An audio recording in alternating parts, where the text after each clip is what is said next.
సర్వాధికారియు నిరంతర స్తోత్రార్హుడు యేసుక్రీస్తు ప్రభువారి ప్రశస్త నామంలో ఉదయకాలపు వర్తమానాల కొరకు ఎదురు చూస్తున్న మీ అందరికీ ఎమాన్యుయల్ మినిస్ట్రీస్ తరపున మా శుభాభివందనాలు తెలియజేస్తున్నాను. క్రీస్తునందు మాకు అత్యంత ప్రియమైన దైవజనమ, ఎలా ఉన్నారు? ఉపవాస ప్రార్థనలో పాల్పంపులు పొందుతూ ఉన్నారు కదా. అద్భుతం. గడిచిన 4 దినాలు ఉపవాస ప్రార్థనలను బహు దీవెన కారణంగా ప్రభు జరిగిస్తూ వచ్చారు. ఈరోజు 5వ దినంలో ప్రవేశించడానికి ప్రభు కృప చూపించారు. ఈ 4 దినాలు కూడా పగలు రాత్రి మందిరానికి అనేక మంది భక్తి కలిగిన అమ్మలు, తండ్రులు, తల్లులు, కుటుంబాలుగా పగలు రాత్రి మందిరానికి వచ్చి ప్రార్థన చేస్తున్నారు. మరి ప్రత్యేకంగా మీరు ఫోన్ కాల్ చేసి తెలియచేస్తున్న ప్రార్థన అంశాల కొరకు, మీరు మాతో పంచుకుంటున్న మీ వివరాల కొరకు ప్రార్థనా బృందం వారు తప్పకుండా మానక మీ కొరకు ప్రార్థన చేస్తూ ఉన్నారు. మందిరంలో వేల మంది పాలు పంపులు పొందటం మాత్రమే కాదు, లైవ్లో అంతకంటే మరెక్కువ విశేషంగా కొన్ని వందల కుటుంబాలు ఈ ప్రత్యక్ష ప్రసారంలో పాలు పంపులు పొందుతూ 21 దినాలు కంటిన్యూస్గా ఉపవాసం ఉండే బిడ్డలు చాలామంది ఉన్నారు. వారందరికీ నా హృదయపూర్వకమైన వందనాలు. ఈరోజు 10 గంటలకి మరలా 5వ రోజు ఉపవాస ప్రార్థన ప్రారంభించబోతున్నాం. రాత్రి పగలు 2 పూట్ల ఆగస్టు 14వ తారీఖు వరకు ఈ ప్రార్థనలు జరుగుతాయి. దైవజనమ, ఎందుకు దైవ సన్నిధిలో ఇలా ఉపవసించి మనం ప్రార్థన చేయాలి? ఉపవాసం ఉండి ప్రార్థన చేయటం ద్వారా మన ఆధ్యాత్మిక జీవితానికి, మన భక్తి జీవితానికి, దేవునికి మనకు ఉన్న సంబంధం ఎలా బలపడుతుంది ఆలోచిస్తే, పరిశుద్ధ గ్రంథమైన బైబిల్లోనే, నేను తీర్పు తీర్చట్లేదు కానీ బైబిల్లో రాయబడిన మాట, భ్రష్ట రాజు ఒక అతనున్నాడు. ఎవరు భ్రష్ట రాజు? మీకు తెలిసి పాత నిబంధనలో బహు భ్రష్ట రాజు, తన భార్య మాటకు లోబడి తను తాను భ్రష్టత్వానికి అమ్ముకున్న ఒక చెడ్డ రాజు ఉన్నాడు. ఎవరు చెప్పండి? కింద కామెంట్ బాక్స్లో రాయండి. ఎస్, మీరు రాసింది కరెక్టే. ఆహాబు. అతడు చేసిన పాపాన్ని బట్టి దేవుని కోపం అతని మీద రగులుకుంటా ఉంది. దేశాన్ని భక్తిహీనత వైపు నడిపించాడు, విగ్రహారాధన వైపు నడిపించాడు. అంత మాత్రమే కాదు, నిర్దోషిగా పిలువబడుతున్న ఆ ద్రాక్ష తోట యజమాని నాబోతును అత్యంత కిరాతకంగా, పాచవేకంగా చంపించేశాడు. అంత భ్రష్టరాజు. చెడిపోయింది తాను ఒక్కడు కాదు, దేశం చెడిపోవటానికి తాను కారకుడయ్యాడు. అంత దౌర్భాగ్యపు పనిచేసిన ఆహాబు మీద దేవుని కోపం రగులుకుంటుంది అన్న సంగతి తెలిసి, ఆహాబట గోనెపట్ట కట్టుకొని బూడిదలో కూర్చొని, అయ్యా తప్పు చేశాను, నన్ను క్షమించు అని ఉపవాసంతో ప్రార్థన చేస్తే, అంత భ్రష్టరాజు మీద ఉన్న కోపాన్ని కూడా దేవుడు తొలగించుకుని అతని మీదకి రావలసిన శిక్ష అతని మీద నుంచి తప్పించినట్లుగా రాజుల గ్రంథంలో మనం చూస్తాం కదా. అందుకనే భక్తుడైన యెషయా ఇలా మాట్లాడతాడు. 12వ అధ్యాయం చూడండి, 12వ అధ్యాయం మొదటి వచనం. ఆ దినమున మీరిలాగందురు, యెహోవా నీవు నా మీద కోపపడితివి, నీ కోపము చల్లారెను, నేను స్తుతించుచున్నాను, నీవు నన్ను ఆదరించి ఉన్నావు. Praise the lord. ఆ దినమున మీరిలాగందురు, యెహోవా నీవు నా మీద కోపపడితివి. ఒకప్పుడు కోపడ్డావు, కానీ ఇప్పుడు నీ కోపం చల్లారింది. ఎందుకు చల్లారిందంటే, నేను స్తుతించానయ్యా, ఉపవాసం ఉండి నీ సన్నిధిలో నేను ప్రార్థన చేశానయ్యా, నీ కోపం చల్లారిపోయి నా మీద నుంచి నీ కోపాన్ని తొలగించుకొని నన్ను నువ్వు ఆదరించావయ్యా అని ఆ దినమున మీరు ఇలాగొందురు అని అంటాడు. క్రైస్తవ జనమ, ఉపవాస ప్రార్థనలో పాలుపంపులు పొందండి. ఈ దినాల్లో మీరు కూడా అనే మాట ఏంటో తెలుసా? ఈ ఉపవాస ప్రార్థనల ద్వారా మా పిల్లలు చేసిన పాపాన్ని బట్టి మా ఇంటి మీద నిలిచిన దేవుని కోపం చల్లారిపోయిందయ్యా. దేవుని కోపం మా మీద నుంచి తొలగిపోయిందయ్యా. ఒకప్పుడు కోపగించుకున్నాడేమో, కానీ ఈ ఉపవాస ప్రార్థనల ద్వారా ఆయన కోపం చల్లారటం మాత్రమే కాదు, ఆయన ఉగ్రత చల్లారటం మాత్రమే కాదు, అదే దేవుడు ఈరోజు మమ్మల్ని ఆదరిస్తున్నాడయ్యని మీరు ఈ దినాల్లో నిశ్చయంగా ఇలాంటి మాట మీరు అనేటట్లుగా దేవుడు కార్యాలు చేయబోతూ ఉన్నాడు. Praise the lord. ఒకవేళ పిల్లలు కాదు, మనకు తెలిసి తెలియక మన బుద్ధిహీనతను బట్టి మనం ప్రవర్తించిన బుద్ధిహీన ప్రవర్తన మన మీద దేవుని కోపం రగులుకోవటానికి కారణమైందేమో. తమ్ముడా, చెల్లి, దేవుడు కోపగించుకొని ఎక్కడైనా నేను కొట్టినట్లుగా గుర్తొస్తుందా? దేవుడు కోపగించుకొని తన క్రోధాన్ని నీ మీద కుమ్మరించినట్లుగా నీ మనసులో అనిపిస్తుందా? ఒక శుభవార్త. దేవుని కోపాన్ని దేవుని కోపాన్ని చల్లార్చే ఫైర్ ఇంజిన్, అమ్మో, దేవుని కోపాన్ని చల్లార్చే ఫైర్ ఇంజిన్ ఏదో తెలుసా? ఈ ఉపవాస ప్రార్థనే. నేనంట ఆహాబు కంటే నువ్వు చెడ్డోడివా? కాదే, పొరపాటును కాదే. ఒకవేళ పాడు చేసుకుంటే నిన్ను నువ్వు పాడు చేసుకుని ఉండొచ్చు, నీ ఇంటిని పాడు చేసుకుని ఉండొచ్చు, దేశాన్ని పాడు చేసిన వాడు ఆహాబు. అలాంటి పాడు చేసిన వ్యక్తి ఉపవాసం ఉండి ప్రార్థన చేస్తే ఆహాబును ఆదరించిన దేవుడు ఈ దినాల్లో నిన్ను కూడా నా దేవుడు ఆదరించునుగాక. నీ మీద ఉన్న దేవుని కోపం చల్లారిపోయేటట్లుగా రా. ఉపవాస ప్రార్థనలో పాలు పంపులు పొందు, ప్రార్థించు. అలా మనం చేస్తే దేవుడు ఎలా కార్యం చేస్తారో చూడండి. ఒక మాట, ఇదే యెషయా గ్రంథం 51వ అధ్యాయం చూడండి. 51వ అధ్యాయం 21వ వచనం. ద్రాక్షారసము లేకయే మత్తురాలవై శ్రమపడిన దానా, ఈ మాట వినుము. నీ ప్రభువు యెహోవా తన జనుల నిమిత్తము వేద్యమాడు నీ దేవుడు ఇలాగు సెలవిచ్చుచున్నాడు. ఏమని?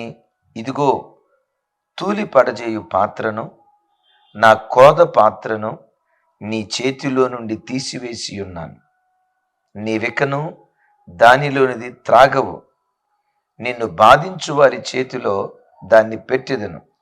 మేము దాటిపోవున్నట్లు క్రిందకు వంగి సాగిలపడుమని వారు నీతో చెప్పగా, నీవు నీ వీపును దాటిపోవు వారికి దారిగా చేసి నేలను దానిని వంచితివి గదా, వారికే ఆ పాత్రను త్రాగనిచ్చేదను. దైవజన్మ, వచనాలు పెద్దగా ఉన్నాయా? గంభీరమైనటువంటి మాటలు ఇవి. నిన్ను బ్రతికించే మాటలు, చావుగోతులో నుంచి నిన్ను లేవనెత్తే మాటలు. ఎంత నిస్సహాయ స్థితిలోకి వెళ్ళినా నిన్ను జీవింపచేసే దివ్యమైన మాటలు. ఏమంటాడు ఇక్కడ? ద్రాక్షారసము లేకయే మత్తురాలవై శ్రమపడినదానా, ఇదిగో, తూలి పడజేయు పాత్రను, నా క్రోధ పాత్రను నీ చేతిలో నుండి తీసివేసి ఉన్నాను. నీవిక దానిలోనిది త్రాగవు. సహజంగా ఒక వ్యక్తి ఎప్పుడు తూలిపోతాడు? ద్రాక్షారసం త్రాగినప్పుడు తూలిపోతాడు కదా, తూలు వస్తుంది. రెండవది, మనోవ్యాధిని బట్టి, మనోదుఖాన్ని బట్టి తిండి తినక కొన్ని రోజుల పాటు లంకనాలు అంటారు చూసారా, ఏడ్చి ఏడ్చి ఏడ్చి ఏడ్చి ఏడ్చి ఏడ్చి ప్రాణం సొక్కిపోయేటట్లుగా ఏడ్చిన వాడు ఉంటాడు కదా, అలాంటి వాడు నడిస్తే తూలి పడిపోతాడు. ఇక్కడ వీళ్ళు తూలి పడుతుంది ద్రాక్షారసాన్ని త్రాగి కాదు, వారి బ్రతుకులు ఎదురైన శ్రమలను బట్టి. ఏంటి ప్రభా, మా బ్రతుకు ఎట్లా అయిపోయింది? ఏంటి ప్రభా, మా పిల్లలు ఎట్లా అయిపోయారు?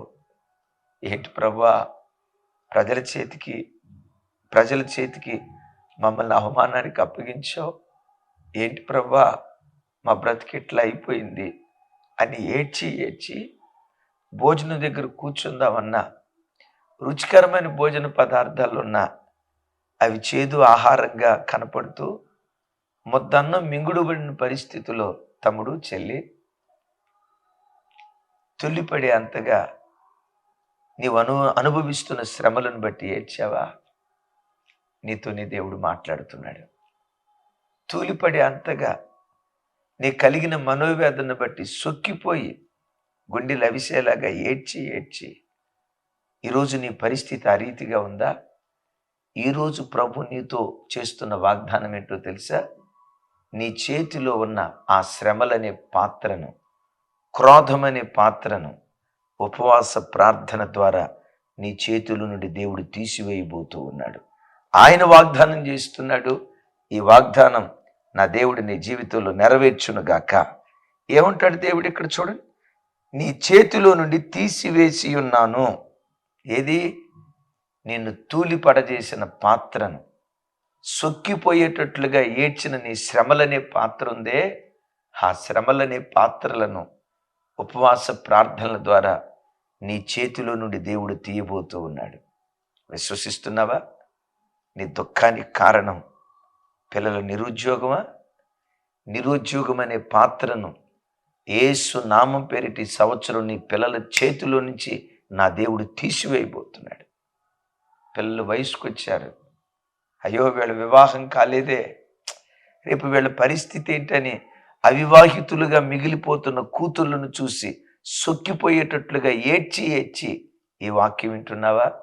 యేసు నామం పేరిట నీ చేతిలో ఉన్న దుఃఖ పాత్రను నా దేవుడు తీసివేసి నీవు బ్రతికుండగానే నీ కడుపును పుట్టిన కుమార్తెను సంసారిగా, ఇల్లాలుగా నా దేవుడు మార్చబోతున్నాడు. కష్టార్జితమంతా వడ్డీలు కట్టి రూపాయి మిగులుబడి లేక ఆర్థిక సమస్యల్లో చిక్కుకొని అల్లాడిపోతూ అప్పులనే పాత్ర త్రాగుతున్నావా? నా దేవుడు ఈరోజు నీతో వాగ్దానం చేస్తున్నాడు, తమ్ముడు ఇవే కాదు, నీ దుఃఖానికి కారణమైన పాత్ర ఏదైనా యేసు నామం పేరిట నీ చేతిలో నుండి దేవుడు వాటిని తీసివేయబోతున్నాడు. అట్టి కార్యం ఈ ఉపవాస ప్రార్థన ద్వారా నీ జీవితంలో నా దేవుడు జరిగించును గాక. ఆమేన్. ఆ తర్వాత మాట ఏమంటాడు తెలుసా? చూడండి, ఆ తర్వాత మాట ఎంత విచిత్రంగా ఉంటుందో. 23వ వచనం, నిన్ను బాధపరచు వారి చేతిలో నుండి దాన్ని పెట్టెదను, మేము దాటిపోవున్నట్లు నీవు క్రిందకు వంగి సాగిలపడుమని వారు నీతో చెప్పగా, నీవు నీ వీపును దాటువారికి దారిగా చేసి నేలన దాని వంచితివి కదా, వారికే ఆ పాత్రను తాగనిచ్చేది. చూడండి ఎంత విచిత్రమైన మాట. వాళ్ళు దాటిపోవాలనుకున్నారు, దాటిపోవచ్చు కదా. ఏ పల్లెటూళ్ళలో చిన్న కాలువ గట్టు దాటాలంటే తాటి బొత్త ఏంటి తమ్ముడేది? తాటి బొత్తేనా? ఒకవేళ ఏదైనా పదం తప్పైతే క్షమించండి. తాటి బొత్తు అడ్డం వేస్తారు కదా, దాన్ని తొక్కుంటా వెళ్తారు. శత్రువులు ఇజ్రాయేల్ని చూసి ఏమంటారు తెలుసా? మేము దాటిపోనట్లుగా నువ్వు వంగు అంటే, వంగినటువంటి వారి వీపులను చూడండి దాటిపోవు వారికి దారిగా చేసుకున్నారట. ఎంత ఘోరం! అరే, ఒక సిమెంట్ దిమ్మను దాటిపోవటానికి వాడతారండి, తాటిబొత్తును దాటిపోవటానికి వాడతారండి. అంటే అంత నీచంగా ఇశ్రాయేలు ప్రజలను అన్ని ప్రజలు పరిగణించారు. భరత గడ్డ మీద బ్రతుకుతున్న నా తోటి క్రైస్తవన్నా, నా తోటి దైవజనుడా, చెల్లి, తమ్ముడా, మీ చుట్టూతో ఉన్న అన్ని వ్యక్తులు మిమ్మల్ని చూసి ఇలా హేళనగా మాట్లాడుకుంటున్నారా? పురుగును తీసేసినట్లుగా నిన్ను తీస్తున్నారా?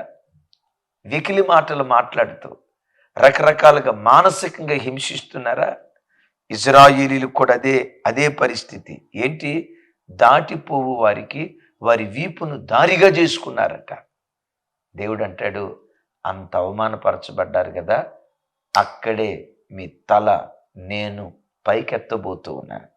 మీ చేతిలో ఉన్న ఆ దుఃఖపు పాత్రను నేను తీసివేసి మీ శత్రువుల చేతిలో పెట్టి వారి కళ్ళ ఎదుటే మీ బ్రతుకును కనువిందు చేయబోతున్నాను. ఆమేన్. నిన్ను చూసి నవ్విన వాడి కళ్ళ ఎదుటే ఆమెన్ అంటూ ఉండు. నిన్ను చూసి పరిహాసం చేసిన వాడి కన్నుల ఎదుటే నీ పిల్లల బ్రతుకును కనువిందు చేయబోతున్నాడు ఈ దేవుడు. అందుకనే రండి, పాలుపుంపులు పొందండి. దేవుని కోపం మన మీద నుండి చల్లారిపోవునట్లుగా, మన తలల మీద ఉన్న క్రోధపు పాత్ర మన మీద నుంచి తొలగిపోవునట్లుగా, మనం తాగుతున్న దుఃఖమనే మాచిపత్రి మన నోట నుంచి దేవుడు దూరం చేయనట్లుగా రండి. చెడ్డరాజు ఆహాబు ప్రార్థిస్తేనే దేవుడు విన్నాడే. నేను ఖచ్చితంగా చెప్తాను, నువ్వు అంత చెడ్డదానివి కాదు, చెడ్డోడివి కాదు. అంత చెడ్డోడు ఉపవాసం ఉంటేనే, ఉపవాస ప్రార్థన ద్వారా దేవుని మనసు గెలుచుకున్నాడే. నీవు ఉపవాసం ఉండి ప్రార్థన చేస్తే నిశ్చయంగా దేవుడు ఆ కృప చూపించును గాక. అయితే ఇక్కడ ఒక మాట, దాటిపోవు వారికి వీరి వీపును దారిగా చేసుకున్నారట. అంటే వాళ్ళు వంగమంటే వీళ్ళు లొంగారు. నీకు వంగటం ఏంటంటే, మేము వంగం, చావనన్నా చస్తాం కానీ మేము వంగం అని దేవుని కొరకు వాళ్ళు నిలవబడలా.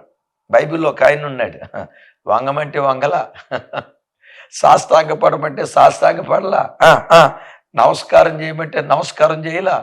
మన భాషలో చెప్పాలంటే గులాంగిరి. బాంచెన్ని కాళ్ళు మొక్కుతా అని అంటే, బాంచెన్ని కాళ్ళు మొక్కుతా, సాగిలపడు అని నువ్వు ఇట్లా చెయ్యి అని అతన్ని రేపితే ఎంత కూడా సాగిలపడలేదండి. ఎవరు చెప్పండి, చెప్పండి ఎవరు? కింద కామెంట్ బాక్స్లో రాయండి. మొర్దెకై సాగిలిపడి నమస్కారం చేయమంటే ఒకటే మాట అన్నాడు, ఈ సృష్టిలో సాగిలిపడి నమస్కారం చేసేది నా దేవునికి ఒక్కడికి మాత్రమే, నా దేవుని యొద్ద తప్ప మరి ఏ మనుషుని కాళ్ళు నేను పట్టుకోను, పట్టుకోవాల్సి చూస్తే నా దేవుని కాళ్ళు పట్టుకుంటానన్నాడు. అద్భుతం. అలాంటి మొర్దెకైని హామాను ఏం చేయాలనుకున్నాడు తెలుసా? దాటిపోవటానికి మొర్దెకై వీపును దారిగా చేసుకోవాలనుకున్నాడు. దేవుడు చూశాడు, సరేరా హామానా, చలరేగు, నీకు కూడా కొంత అవకాశం ఇస్తా.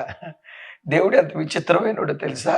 శత్రువు చెలరేగటానికి కూడా కొంత అవకాశం ఇస్తాడు. ఎందుకో తెలుసా? శత్రువు చెలరేగి ఇక నాకు ఎదురు లేదు అన్నట్లుగా ఎగురుతాడు కదా, ఆకాశం అంత ఎత్తు నుండి వాడును పాతాలను కూల్చేస్తాడు. హామాను జీవితంలో జరిగింది మీరు ఎరుగుదురు కదా. తాను దాటిపోవటానికి మొర్దెకై వీపును దారిగా చేసుకోవాలనుకుంటే, మొర్దెకై తన కుమార్తె ఎస్తేరు యావత్ యోధా జనాంగం ఉపవాసం ఉండి దేవుని సన్నిధిలో ప్రార్థించారు. ఇశ్రాయేలు ప్రజల మీద ఉన్న క్రోధపు పాత్ర నిజమే. 3 దినాలు ఎస్తేరు సొక్కి ఏడ్చింది. యావత్ ఇశ్రాయేలు ప్రజలు మరణ శాసనం మన మీదకు వచ్చిందని సొక్కి ఏడ్చారు. ఎంతగా ఏడ్చారో చెప్పమంటారా? ఇందాక చెప్పాం కదా, ద్రాక్షారసము లేకయే వీళ్ళు తూలిపడుతున్నారు. ఎప్పుడు తూలిపడతామని చెప్పాం? కొన్ని దినాల పాటు తిండి తినక కలిగిన మనోవేదన బట్టి ఏడ్చి జవసత్వాలు ఉడికిపోయి నరాలు బలహీనత వచ్చి ఇక కాలు తీసి కాలు వేయలేని నడవలేని స్థితిలో అడుగులు తడబడతాయి కదా. సరిగ్గా ఇశ్రాయేలు ప్రజలు అదే పరిస్థితిలోకి వచ్చారు. కృపగల దేవుడు ఏం చేశాడో తెలుసా?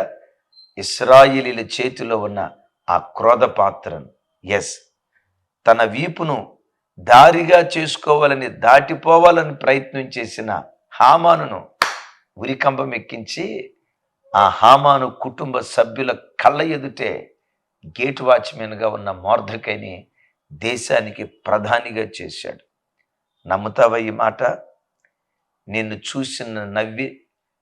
చూసి నవ్వి ఎగతాళి చేసిన నీ శత్రువుల కళ్ళ ఎదుటే నీ బ్రతుకును కనువిందు చేస్తాడు. నమ్ముతావా? చాటున ముసిముసి నవ్వులు నవ్వుకుంటున్నారా జనాలు? ఆ యేసు ప్రభు ఏదో గొప్ప దేవుడని వెళ్ళారు, చూడు వాళ్ళ బ్రతికేమైపోయిందో, చూడు వాళ్ళ పిల్లలు ఏమైపోయారో, తినటానికి గతి లేని బ్రతుకులైపోయిన వాళ్ళే అని ఎగతాళిగా పరిహాసంగా ప్రజలు నిన్ను కూర్చి మాట్లాడుకుంటున్నారా? చెలి, ఉపవాస ప్రార్థనల్లో నీ చేతిలో ఉన్న క్రోధ పాత్రను దేవుడు తీసివేసి, దుఃఖ పాత్రను దేవుడు తీసివేసి, నవ్వి ఎగతాళి చేసిన ప్రజల కళ్ళ ఎదుటే నీ బ్రతుకును కనువిందు చేయునుగాక. వేడుకగా నీ బ్రతుకును నిలవబెట్టునుగాక. ఆమేన్. దేవుడు అలా కార్యం చేయనట్లుగా మీ కొరకు ప్రార్థన చేస్తాను. దైవజనమా, మరొకసారి మూల వాక్యం మీతో పంచుకుంటాను. ఈ ఉపవాస ప్రార్థనలైన తర్వాత మన నోట దేవుడు ఎలాంటి మాటలు ఉంచబోతున్నారు చూడండి. యెషయా గ్రంథం 12వ అధ్యాయం 1వ వచనం. ఆ దినమున మీరిలాగందురు, యెహోవా, నీవు మా మీద కోపపడితివి, నీ కోపము చల్లారెను. నిన్ను స్తుతించుచున్నాము, నీవు నన్ను ఆదరించి ఉన్నావు. ఆమేన్. ఉపవాస ప్రార్థనలు అయిపోయిన తర్వాత ఈ ఉపవాస ప్రార్థన దినాల్లోనే మీ నోట ఇదే మాట దేవుడు ఉంచునుగాక. ఒకప్పుడు కోపడ్డాడు, నిజమే. కోపపడి కొట్టాడు, నిజమే. క్రోధ పాత్రను దేవుడు తాపించాడు, నిజమే. ఉపవాస దినాల్లో స్తుతిస్తూ ప్రార్థన చేస్తుండగా ఆ కోప పాత్రను, క్రోధ పాత్రను మా చేతుల నుంచి దేవుడు తీసేసి మమ్మల్ని ఆదరించాడయ్యా. శత్రువు కళ్ళ ఎదుటే మా బ్రతుకులను వేడుకగా కనువిందు చేసి నిలవబెట్టాడయ్యా. ఈ మాట నీ నోట దేవుడు ఉంచునుగాక. ఆమేనండి అందరూ. ఆమేన్. మంచిది. ఈరోజు పగటిపూట 10 గంటలకి ఉపవాస ప్రార్థన. ఒక అద్భుతమైన వర్తమానం కాలాలు గురించి నేను చెప్పబోతున్నాను. దానియేలుతో దేవుడు అంటాడు కదా, అంత్యకాలమందు నీ వంతులో నీవు నిలిచెదవు. అంటే మనుషునికి అంతం ఉంది, ఈ కాలాలకు అంతం ఉంది. ఏంటి ఆ కాలాలు? అద్భుతమైన సందేశం. మీరన్నడూ మేబీ విననటువంటి వర్తమానం. ఒకవేళ వినుంటే అందుకు దేవునికి స్తోత్రం. రండి, పాలు పంపులు పొందండి. ప్రార్థన చేస్తాను. మీ మీద ఉన్న దేవుని కోపం చల్లారిపోనట్లుగా ఒక్కొక్క బిడ్డ కొరకు ప్రార్థన చేస్తాను. తండ్రి, మీకు స్తోత్రాలు. నాయనా, ఈ ఉపవాస ప్రార్థనలో ఎంతమంది బిడ్డలైతే పాలు పంపులు పొందుతున్నారో దేవా, వారి మీద మీకున్న కోపం చల్లారిపోవాలయ్యా. అవును, వారిని మీరు ఆదరించాలయ్యా. శత్రువు కళ్ళ ఎదుటే వారిని ఒక వేడుకగా మీరు నిలవబెట్టాలయ్యా. బ్రతుకును కనువిందు చేయాలయ్యా. మీ దాసులుగా ప్రార్థన చేస్తున్నాను. నీ బిడ్డలు స్వామి ప్రస్తుతం ఏ క్రోధ పాత్రను త్రాగుతున్నారో, ఏ సమస్యను బట్టి వెక్కి వెక్కి ఏడ్చి సొక్కిపోయేటట్లుగా హల్లాడిపోయారో దేవా, ఆ క్రోధ పాత్ర వారి చేతిలో నుంచి తీసేయ్యా. ఆ ఉగ్రత పాత్ర వారి చేతిలో నుంచి తీసేయ్యా. ఒకవైపు ఉగ్రత అనుభవిస్తూ ఉంటే మరొక వైపు శత్రువుల పరిహాసం దాటిపోవు వారికి వారి వీపును దారిగా చేసుకుంటున్నారటయ్యా. అయ్యా, అలాంటి పరిస్థితుల్లో ఈ వాక్యం వింటున్న బిడ్డలు ఎవరైనా ఉంటే, శత్రువుల యొక్క సూటిపోటి మాటలు విని కుమిలి కుమిలి అల్లాడిపోతున్న బిడ్డలు ఎవరైనా ఉంటే, వారి కన్నీళ్లు మీరు తుడుచుదురుగాక. వారి బ్రతుకులో మీరు అద్భుతం చేయుదురుగాక. దుఃఖ దినాలు కొట్టివేయుదురుగాక. యేసు నామం పేరిట ప్రార్థించి పొంది ఉన్నాను తండ్రి. తండ్రి అయిన దేవుని ప్రేమ, కుమారుడైన యేసుక్రీస్తు వారి దివ్య కృప, పరిశుద్ధాత్మ దేవుని అన్యోన్య సహవాసం మనకు సకల పరిశుద్ధులకు సదా తోడయుండి నడిపించునుగాక. ఆమేన్. ఆమేన్. ఆమేన్. Thank you.